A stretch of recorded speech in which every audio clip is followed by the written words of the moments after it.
जय माता दी। श्री दुर्गा सप्तशती अष्टम अध्याय रक्त बीज वध प्रारंभ।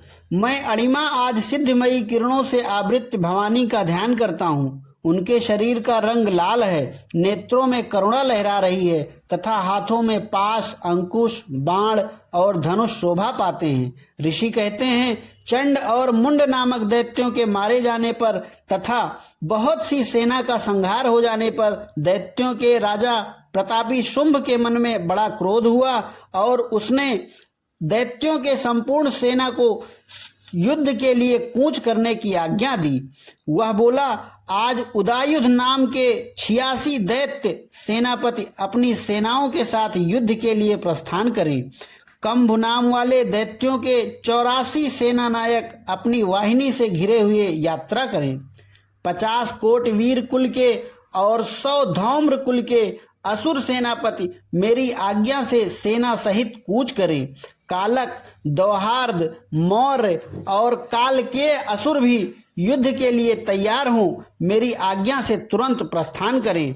भयानक शासन करने वाला असुरराज शुंभ इस प्रकार आज्ञा दे सहस्त्रों बड़ी बड़ी सेनाओं के साथ युद्ध के लिए प्रस्थित हुआ। उसकी अत्यंत भयंकर सेना आती देख चंडिका ने अपने धनुष की टंकार से पृथ्वी और आकाश के बीच का भाग गुंजा दिया। राजन, तदंतर देवी के सिंह ने भी बड़े जोर जोर से दहाड़ना आरंभ किया। फिर अंबिका ने घंटे के शब्द से उस ध्वनि को और भी बढ़ा दिया। धनुष की टंकार, सिंह की दहाड़ और घंटे की ध्वनि से संपूर्ण दिशाएं गूंज उठी। उस भयंकर शब्द से काली ने अपने विकराल मुख को और भी बढ़ा लिया तथा इस प्रकार वे विजयनी हुई। उस तुमुल नाद को सुनकर दैत्यों की सेनाओं ने चारों ओर से आकर चंडिका देवी, सिंह तथा काली देवी को क्रोधपूर्वक घेर लिया। राजन, इसी बीच में असुरों के विनाश तथा देवताओं के अभ्युदय के लिए ब्रह्मा, शिव, कार्तिकेय, विष्णु तथा इंद्र आदि देवताओं की शक्तियां जो अत्यंत पराक्रम और बल से संपन्न थी, उनके शरीर से निकलकर उन्हीं के रूप में चंडिका देवी के पास गई। जिस देवता का जैसा रूप, जैसी वेशभूषा और जैसा वाहन है, ठीक वैसे ही साधनों से संपन्न हो उसकी शक्ति असुरों से युद्ध करने के लिए आई। सबसे पहले हंस युक्त विमान पर बैठी हुई अक्षसूत्र और कमंडल से सुशोभित ब्रह्मा जी की शक्ति उपस्थित हुई, जिसे ब्रह्माणी कहते हैं। महादेव जी की शक्ति वृषभ पर आरूढ़ हो, हाथों में श्रेष्ठ त्रिशूल धारण किए, महानाग का कंकड़ पहने, मस्तक में चंद्र रेखा से विभूषित हो वहां आ पहुंची। कार्तिकेय जी की शक्ति रूपा जगदम्बिका का उन्हीं का रूप धारण किए श्रेष्ठ मयूर पर आरूढ़ हो, हाथ में शक्ति लिए दैत्यों के युद्ध करने के लिए आई। इसी प्रकार भगवान विष्णु की शक्ति गरुड़ पर विराजमान हो, शंख, चक्र, गदा, सारंग, धनुष तथा खड्ग हाथ में लिए वहां आई। अनुपम यज्ञ वाराह का रूप धारण करने वाली श्री हरि की जो शक्ति है, वह भी वाराह शरीर धारण करके वहां उपस्थित हुई। नारसिंही शक्ति भी नृसिंह के समान शरीर धारण करके वहां आई। उसकी गर्दन के बालों के झटके से आकाश के तारे बिखरे पड़ते थे। इसी प्रकार इंद्र की शक्ति वज्र हाथ में लिए गजराज ऐरावत पर बैठकर आई। उसके भी सहस्त्र नेत्र थे। इंद्र का जैसा रूप वैसा ही उसका भी था। तदंतर उन देव शक्तियों से घिरे हुए महादेव जी ने चंडिका से कहा, मेरी प्रसन्नता के लिए तुम शीघ्र ही इन असुरों का संहार करो। तब देवी के शरीर से अत्यंत भयानक और पराक्रम उग्र चंडिका शक्ति प्रकट हुई, जो सैकड़ों गीदड़ियों की भांति आवाज करने वाली थी। उस अपराजिता देवी ने धूमिल जटा वाले महादेव से कहा, भगवान, आप शुंभ निशुंभ के पास दूत बनकर जाइए और उन अत्यंत गर्वीले दानों शुंभ और निशुंभ दोनों से कहिए, साथ ही उनके अतिरिक्त भी जो दानव युद्ध के लिए वहां उपस्थित हों, उनको भी ये संदेश दीजिए, दैत्यों, यदि तुम जीवित रहना चाहते हो तो पाताल को लौट जाओ। इंद्र को त्रिलोकी का राज्य मिल जाए और देवता यज्ञ भाग का उपभोग करें। यदि बल के घमंड में आकर तुम युद्ध की अभिलाषा रखते हो तो आओ, मेरी शिवाएं यानी योगिनियां तुम्हारे कच्चे मांस से तृप्त हों। चूंकि उस देवी ने भगवान शिव को दूत के कार्य में नियुक्त किया था, इसलिए वह शिवदूती के नाम से संसार में विख्यात हुई। वह महादैत्य भी भगवान शिव के मुंह से देवी के वचन सुनकर क्रोध में भर गए और जहां कात्यायनी विराजमान थी उस ओर बढ़े। तदंतर वह दैत्य अमर्ष में भरकर पहले ही देवी के ऊपर बाण, शक्ति और सृष्टि रिष्टि आदि अस्त्रों की वृष्टि करने लगे। तब देवी ने भी खेल खेल में ही धनुष की टंकार की और उनके छोड़े हुए बड़े बड़े बाणों द्वारा दैत्यों के चलाए हुए बाण, शूल, शक्ति और फरसों को काट डाला। फिर काली उनके आगे होकर शत्रुओं को शूल के प्रहार से वृद्धि करने लगी और खटवांग से उनका कचूमर निकालती हुई रणभूमि में विचरने लगी।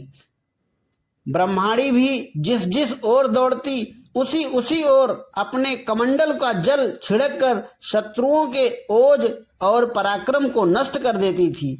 माहेश्वरी ने त्रिशूल से तथा वैष्णवी ने चक्र से और अत्यंत क्रोध में भरी हुई कुमार कार्तिकीय की शक्ति से दैत्यों का संहार आरंभ किया। इंद्र शक्ति के वज्र प्रहार से विदीर्ण हो सैकड़ों दैत्य दानव रक्त की धारा बहाते हुए पृथ्वी पर सो गए।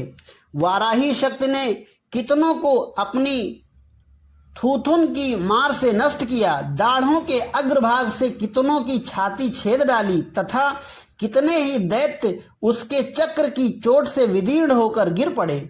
नारसिंही भी दूसरे दूसरे महादैत्यों को अपने नखों से विदीर्ण करके खाती और सिंहनाद से दिशाओं एवं आकाश को गुंजाती हुई युद्ध में विचरने लगी। कितने ही असुर शिवदूती के प्रचंड अट्टहास से अत्यंत भयभीत हो पृथ्वी पर गिर पड़े और गिरने पर उन्हें शिवदूती ने उस समय अपना ग्रास बना लिया। इस प्रकार क्रोध में भरे हुए मातृगणों को नाना प्रकार के उपायों से बड़े बड़े असुरों का मर्दन करते देख दैत्य सैनिक भाग खड़े हुए। मातृगणों से पीड़ित दैत्यों को युद्ध से भागते देख रक्तबीज नामक महादैत्य क्रोध में भरकर युद्ध करने के लिए आया। उसके शरीर से जब रक्त की बूंद पृथ्वी पर गिरती तब उसी के समान शक्तिशाली एक दूसरा महादैत्य पृथ्वी पर पैदा हो जाता। महासुर रक्तबीज हाथ में गदा लेकर इंद्र शक्ति के साथ युद्ध करने लगा। तब इंद्री ने अपने वज्र से रक्तबीज को मारा। वज्र से घायल होने पर उसके शरीर से बहुत सा रक्त चूने लगा और उससे उसी के समान रूप तथा पराक्रम वाले योद्धा उत्पन्न होने लगे। उसके शरीर से रक्त की जितने बूंदें गिरी उतने ही पुरुष उत्पन्न हो गए। वे सब रक्तबीज के समान ही वीर्यवान, बलवान और पराक्रमी थे। वे रक्त से उत्पन्न होने वाले पुरुष भी अत्यंत भयंकर अस्त्र शस्त्रों का प्रहार करते हुए वहां मात्र गणों के साथ घोर युद्ध करने लगे। पुनः वज्र के प्रहार से जब उसका मस्तक घायल हुआ तब रक्त बहने लगा और उससे हजारों पुरुष उत्पन्न हो गए। वैष्णवी ने युद्ध में रक्तबीज पर चक्र का प्रहार किया तथा ऐन्द्री ने उस दैत्य सेनापति को गदा से चोट पहुंचाई।